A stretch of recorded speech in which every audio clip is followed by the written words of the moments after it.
Hello Flamies, welcome to our reading. So guys, I promised you that I will ask the universe about,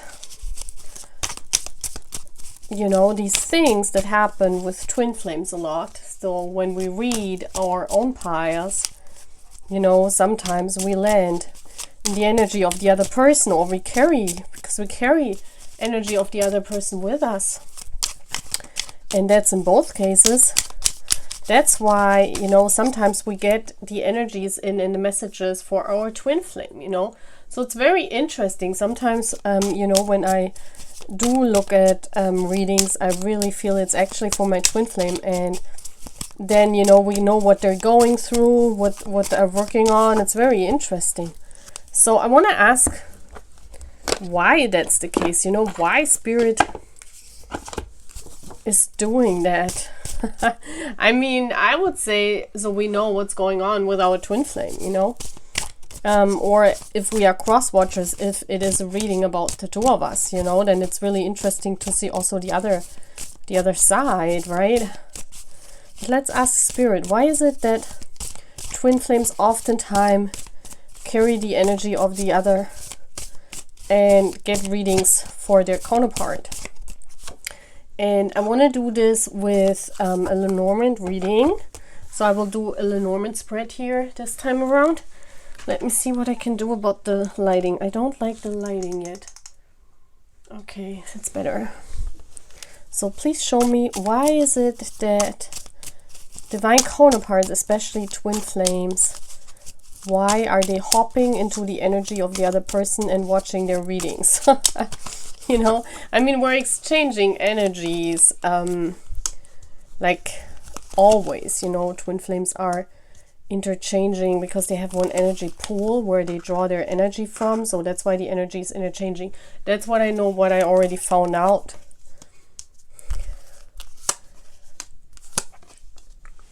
Let me see.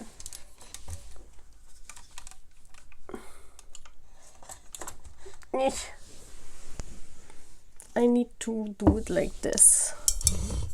We need more space. Oh, there is a leaf.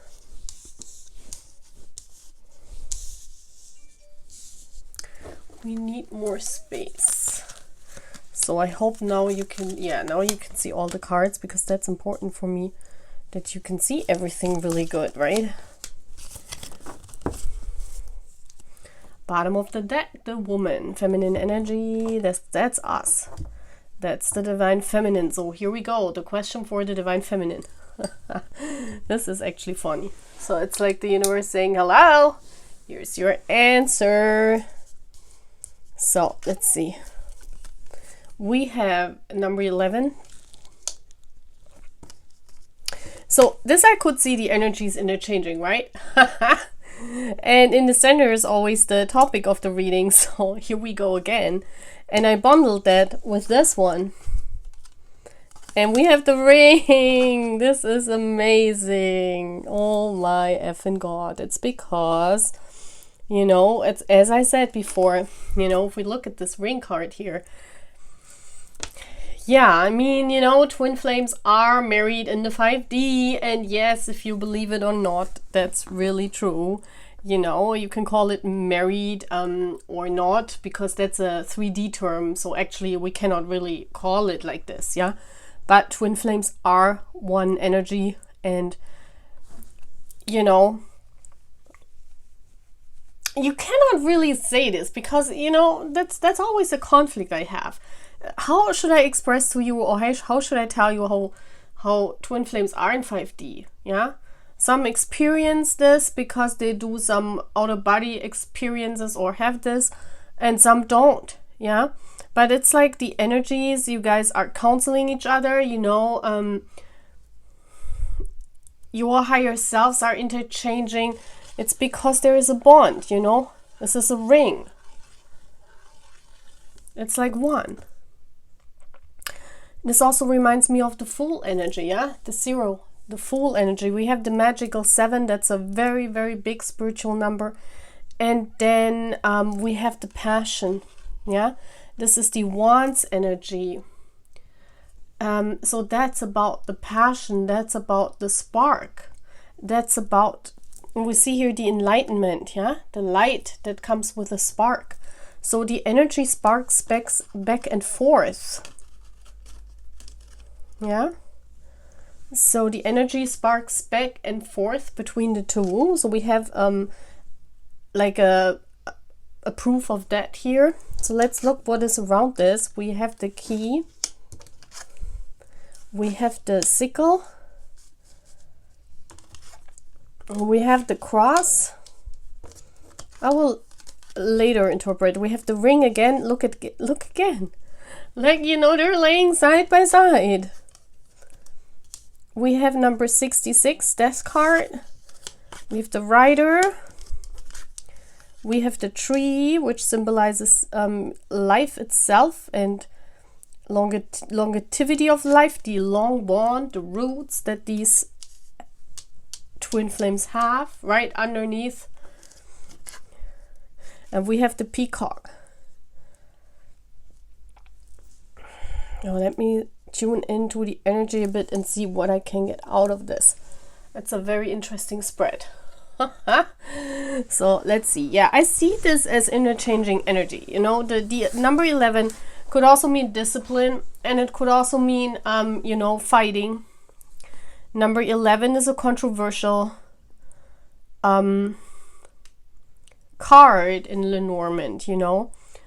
It's the I don't know what it's called in English, yeah, these two things. You could also wipe out energies. So this is like, you know, this thingy where you clean. So cleaning the energies, and also that's why I say, you know, I see this as these interchanging energies, because there is this bond, and because there is death, and death meaning you know, death is a transformation. So we have it right there, a transformation of the energies in this bond right there. Yeah.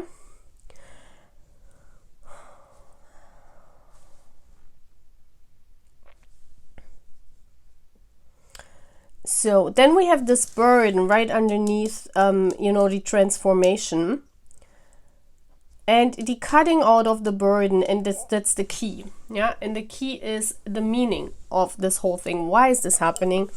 It's because this burden of the separation of the energies should be cut out.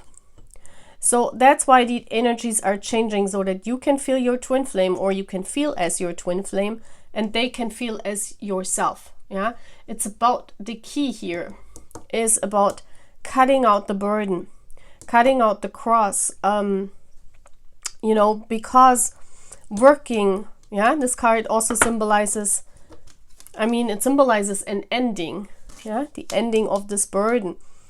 And also I see here this, you know, I also see this card as this interchanging of energies in this bond is the key for this, for the spiritual journey. Also to you know, to how do you say that? It's like that, you know, when the energies change, there is like a chapter ending. There's something that this twin flame has accomplished. So whenever you feel you change energies, it's because you have ended a chapter in this twin flame journey. Yeah, and you're switching energies again, and then you're beginning the new chapter in this journey. So it's about ending, you know, one part of the journey and beginning a new one. That's when you switch, and you switch back, you know, but it's interchanging back and forth in between. Yeah, it's an always interchanging of energies, and this is happening between the whole journey. Yeah, this is happening between the whole journey. Let me see here with this rider. This is the energy coming. Okay, this is about movement. Yeah, the writer is always about bringing good news, movement. This is a message. So basically, this message is the key. Yeah, when I see these two here together, the message is the key in this bond. Because sometimes it's important, as I said before, that you see the things as your person sees it. Yeah, that you can look into their energy, and then that you can see what is going on their end, you know. Especially if we have a famous divine masculine, we have this here as the peacock. So I see that this is happening a lot in the famous divine bonds. This is telling me this peacock here at the end. This is a famous journey with a famous divine counterpart. So I'm not really sure about, you know, they don't tell me if this is as well possible that the energies are changing or interchanging with a counterpart that's not a famous person. But here, with a famous divine counterpart, it's definitely interchanging. So that you see what is going on their end, you know, what kind of burden, what kind of transformation is this famous divine counterpart going through? Because you need it in order to understand your own journey. Yeah, the key. The key is the interchanging of the energies with the famous divine masculine. Because it's to understand what is in their head. Yeah, you can see this, the burden in their head, to see what is going on, what do they need, our energy, do they not need, what is going on. This is very important. And also for the divine masculine, I feel here this peacock looks this way, so he looks at the message to the tree. Yeah, so the tree is, I would say, the union. The tree symbolizes the union of the two twin flames. Yeah, and there are the two counterparts I'm feeling here. And for the divine masculine, it's also important because I feel that divine masculine is like seeing the actions because of that. They're seeing the actions the divine feminine is taking. Yeah, but mostly I feel, and in one of the next readings I want to ask, also with the Lenormand, how the divine masculine, the famous divine masculine, is feeling this twin flame journey. Yes, I want to do that in the next reading. How are they feeling their divine feminine? Because here I see the interchanging of energies is mostly happening for the divine feminine. The masculine feels the action of their divine feminine. They kind of can feel it. They feel it in their root chakra. With a tree here. Yeah. It's kind of, they feel it in their roots. In their root chakra. Base chakra. Yeah. The ground chakra. I also see that the masculine, when they interchange energies here, they feel it as a message coming in. Could be a message through their root chakra. Yeah, that's the message that's coming through, I feel, for them. But it's mostly for the divine feminine to know what's going on. Yes, that's exactly what's coming through. Let's get another card. I want to get one of those frequency cards. Why is it important here for the divine, or for the, especially the famous divine couple, to interchange energies? Why is it important?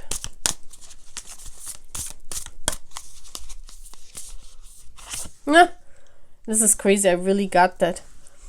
Sacrament of extreme unction, number 37, again number 7. The ring, number 7, number 34 and 25, it's all 7. See how this feels? It's important. It's a given, yeah? It's a given. I want to see if I find the booklet to read you that. Wait a minute. Okay, let's read number 34 to see why it is important that they exchange energies. See? Okay, as I told you, it says, your heart knows how to let go so you can find peace. It is time for you to experience spiritual closure. Okay? It's especially happen when one chapter closes for one of these twin flames and another chapter begins. A beautiful new reality is opening up for you. Entering it requires you to release your attachment to the past. You have preparing for a powerful rebirth. Now is the time to trust in what is meant for you and move forward with it. So it's about movement. We have the rider here in this bond. It's about moving towards this peacock, moving towards this union, both of them, yeah? Both of them moving towards the tree. And I think it's very interesting how the divine feminine, I feel, is depicted as the rider, because she's very impatient, you know. The rider is faster as the peacock, right? Well, I think so. So that's really interesting to see as well. In an ideal world, we would finish our inner work, be completely healed, check it off the list, and move on without any issues from the past, intruding into our present life. In a more realistic view, we do our best to muddle through, gaining enough understanding and healing to attain some degree of closure and move on as best we can. Yeah. It's about knowing, you know, where this journey takes you. It's about knowing what has ended, what is new transforming, what is beginning. It's basically like a check-in, yeah? So basically we could describe this whole thing, this energy change happening, as a check-in to know, okay, a chapter has closed, a new one is beginning. I've done my work, you know, so it's a very good thing. We can actually take it when this happens as, okay, now I see what my divine masculine has went through, or, oh, okay, now I see what he closed off as a chapter. It's very nice to see that Spirit is actually giving us this information. I think that's very, very interesting, very cool. So our next reading that we do about these readings that I do here on the channel, it's very cool. I really like this idea here. So please give it a thumbs up, guys. My flamies. Next one we do, how can the masculine feel, how do they feel the feminine? All right. I see you guys. Bye.